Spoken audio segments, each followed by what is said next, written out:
Bom dia, graça e a paz de Cristo ao teu coração. Eu sou o pastor Antônio Filho, líder do projeto Leia a Bíblia em um Ano. E hoje, mais um mês que se inicia. Estamos em agosto, dia 1º de agosto, há exatos 213 dias, desde 1º de janeiro até o dia de hoje, lendo a palavra de Deus ao teu coração. E vamos ficar juntos até dia 31 de dezembro, e assim nós vamos ler a Bíblia toda em um ano. Sim, é possível ler a Bíblia em um ano.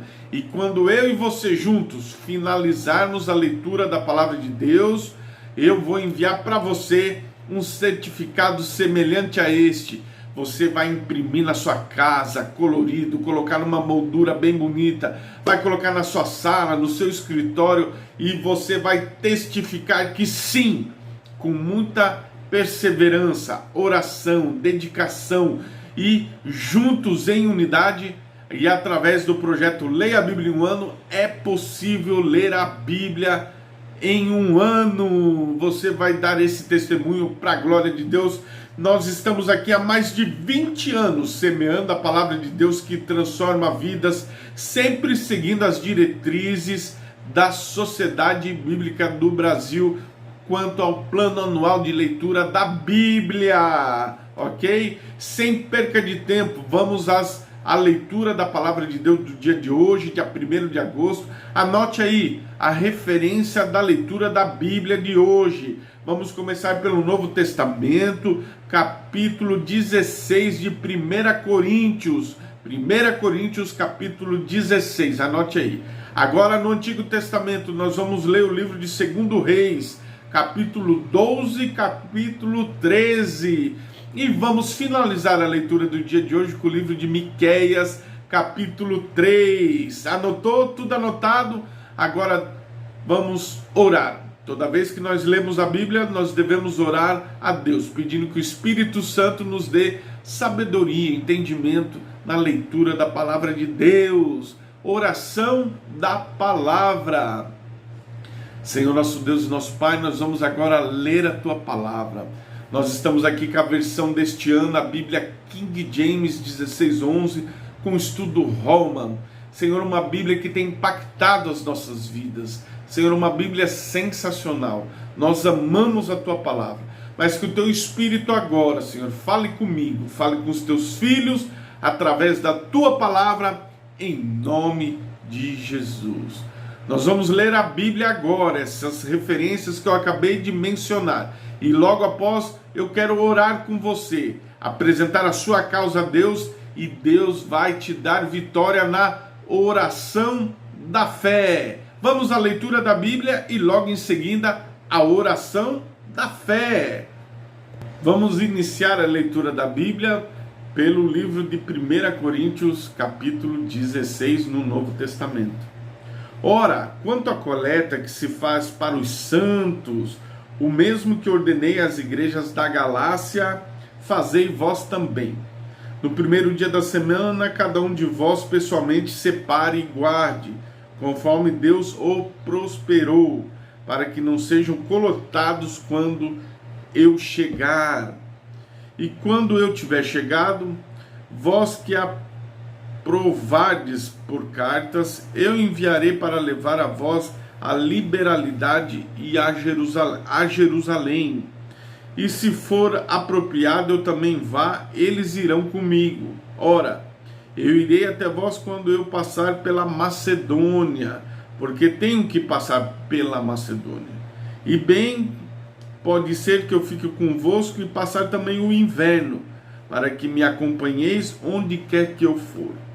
Porque eu não vos irei agora pelo caminho, mas espero ficar convosco algum tempo, se o Senhor permitir. Mas eu ficarei em Éfeso até o Pentecostes, porque uma grande e eficaz, pois uma porta grande e eficaz é aberta para mim, e há muitos adversários. Ora, se Timóteo vier, cuidem para que ele possa estar convosco sem temor, porque ele trabalha na obra do Senhor, como eu também. Portanto, não deixe nenhum homem desprezá-lo, mas conduzi-o em paz, para que venha ter comigo, pois o aguardo com os irmãos. E no tocante ao nosso irmão Apolo, eu desejei grandemente que fosse até vós com os irmãos, mas a sua vontade não estava de todo para vir neste tempo, mas ele virá quando lhe for tempo conveniente. Vigiai, estar firmes na fé, portai-vos como homens e sede fortes. Todas as vossas coisas sejam feitas com caridade. Eu vos rogo, irmãos, sabeis que a casa de Estéfanes e as primícias de Acaia, e eles têm se dedicado ao ministério dos santos, que também vos sujeiteis aos tais, e a todo aquele que os ajuda e trabalha. Alegro-me com a vida de Estéfanes, e de Fortunato, e de Acaico, porque o que estava faltando da vossa parte, eles supriram. Porque eles revigoraram o meu espírito e o vosso. Reconhecei, pois, os tais. A igreja da Ásia vos saúdam, Áquila e Prisca vos saúdam muito no Senhor, com a igreja que está na sua casa. Todos os irmãos vos saúdam, cumprimentai-vos uns aos outros com um beijo santo. Saudação da minha própria mão, de Paulo. Se algum homem não ama o Senhor Jesus Cristo, seja anátema, Maranata. E a graça do nosso Senhor Jesus Cristo seja convosco. O amor de Deus seja com todos vós, em Cristo Jesus. Amém. Continuando a leitura da Bíblia, agora no livro de 2 Reis, capítulo 12, 3. Vamos começar com 12. No 7º ano de Jeú, Joás começou a reinar. 40 anos reinou ele em Jerusalém, e o nome da sua mãe era Zíbia de Berseba. Joás fez aquilo que era reto aos olhos do Senhor todos os dias nos quais Joiada, o sacerdote, o instruiu. Porém, os lugares altos não foram removidos, e o povo ainda sacrificava e queimava incenso nos lugares altos. Joás disse aos sacerdotes: todo o dinheiro das coisas dedicadas é trazido para a casa do Senhor, a saber, o dinheiro de cada um que passa pela contagem. O dinheiro é estimado para cada homem, e todo o dinheiro que vier ao coração de qualquer homem, para trazê-lo à casa do Senhor. E os sacerdotes o tomem, cada um dos seus conhecidos, e aqueles que reparem as fendas da casa, onde quer que cada fenda for achada. Porém, assim foi que no 23º ano do rei Joás, os sacerdotes não haviam reparado as fendas da casa. Então o rei Joás chamou Joiada, o sacerdote, e os demais sacerdotes, e disse: por que não reparais as fendas da casa? Agora, portanto, não recebais mais dinheiro dos vossos conhecidos, mas entrai-o para as fendas da casa.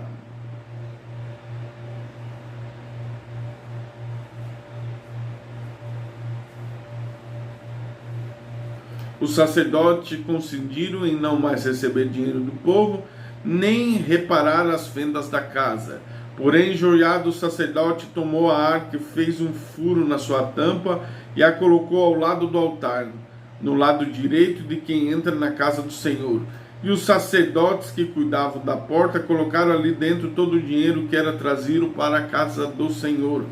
Assim era que, quando eles viam que tinha muito dinheiro na arca, que o escriba do rei e o sumo sacerdote subiam e o recolhiam em sacolas, e contavam o dinheiro que era achado na casa do Senhor. Eles entregavam o dinheiro, depois de contado, na mão daqueles que faziam a obra, que tinham a supervisão da casa do Senhor. Eles o entregavam aos carpinteiros e aos construtores que trabalhavam na casa do Senhor, e aos pedreiros, talhadores de pedra para a compra de madeira e pedra lavrada para reparar as fendas da casa do Senhor. e para todo aquele que era entregue à casa do Senhor para repará-la. Todavia não eram feitos para a casa do Senhor tigela de pratas, espivitadeiras, bacias, trombetas, qualquer vaso de ouro ou vaso de prata do dinheiro que era trazido para a casa do Senhor, mas aquele que era entregue por eles aos trabalhadores, e com ele reparavam a casa do Senhor. Além disso, não ajuntavam contas com os dos homens cuja mão eles entregavam dinheiro a ser doado aos trabalhadores, porque eles agiam com fidelidade. O dinheiro pela transgressão e o dinheiro pelo pecado não era trazido para dentro da casa do Senhor. Ele era dos sacerdotes. Então Hazael, rei da Síria, subiu e lutou contra Gade e a tomou. Hazael dispôs a sua face para subir a Jerusalém. Joás, o rei de Judá, tomou as suas coisas consagradas a Josafá e a Jorão e a Acasias, seus pais, reis de Judá, que haviam dedicado, e as suas próprias coisas consagradas, todo o ouro que ficou de fora encontrado nos tesouros da casa do Senhor e na casa do rei, e os enviou para Hazael, rei da Síria, e ele foi embora de Jerusalém. E o restante dos atos de Joás, está tudo o que ele fez, não está escrito no livro das crônicas dos reis de Judá? E os servos levantaram-se, fizeram-se uma conspiração e mataram Joás na casa de Milo, o qual desce para Sila, pois Josacar, filho de Simeate, rei de Josabade, filho de Somer, os seus servos mataram-no, e ele morreu, e eles o sepultaram com seus filhos, com seus pais na cidade de Davi, e Amazias, seu filho, reinou em seu lugar. Vamos continuar a leitura no capítulo 13. No 23º ano de Joás, filho de Acasias, rei de Judá, Jeoacás, o filho de Joás, começou a reinar sobre Israel em Samaria, e reinou por 17 anos.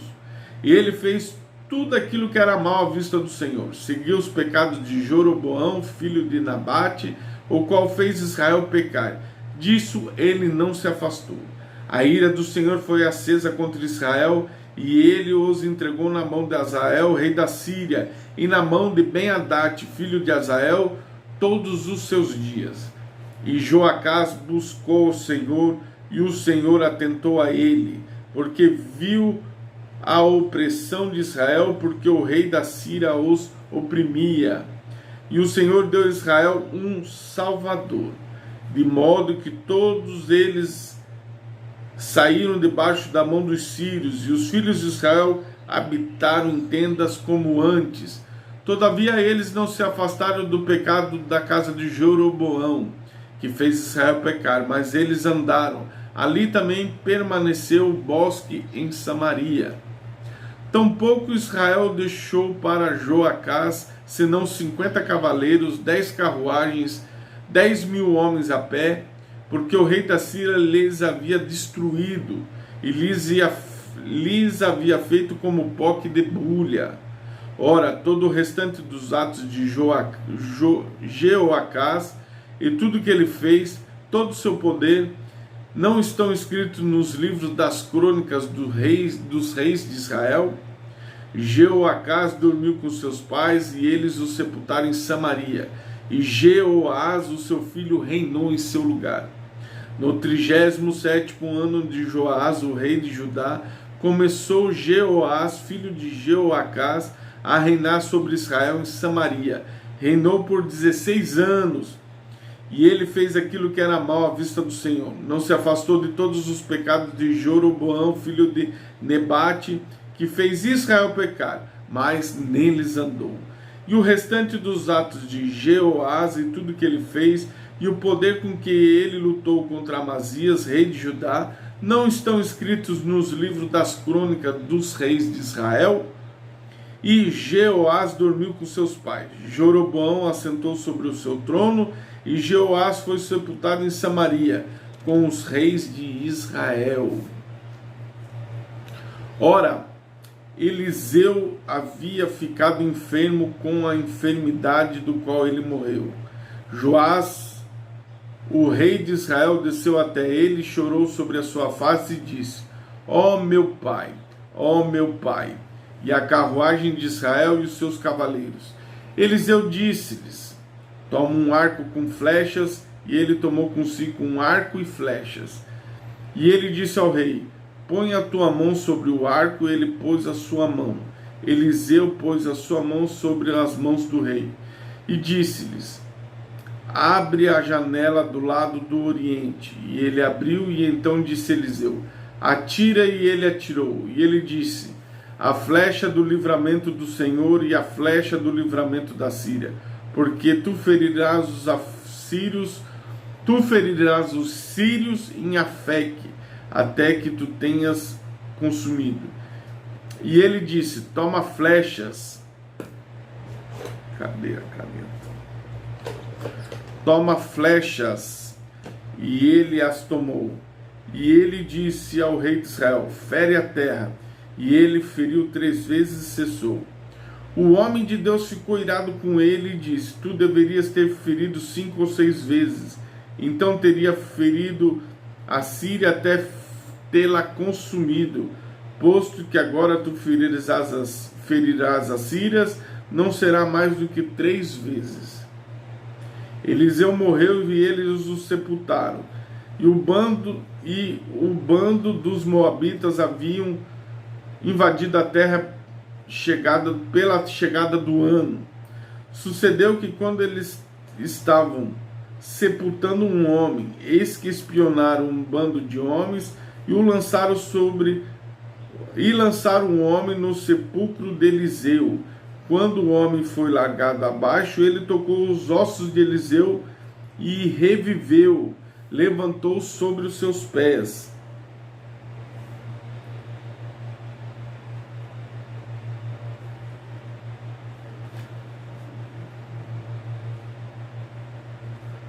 Porém, Azael, rei da Síria, oprimiu Israel todos os dias de Jeoacás.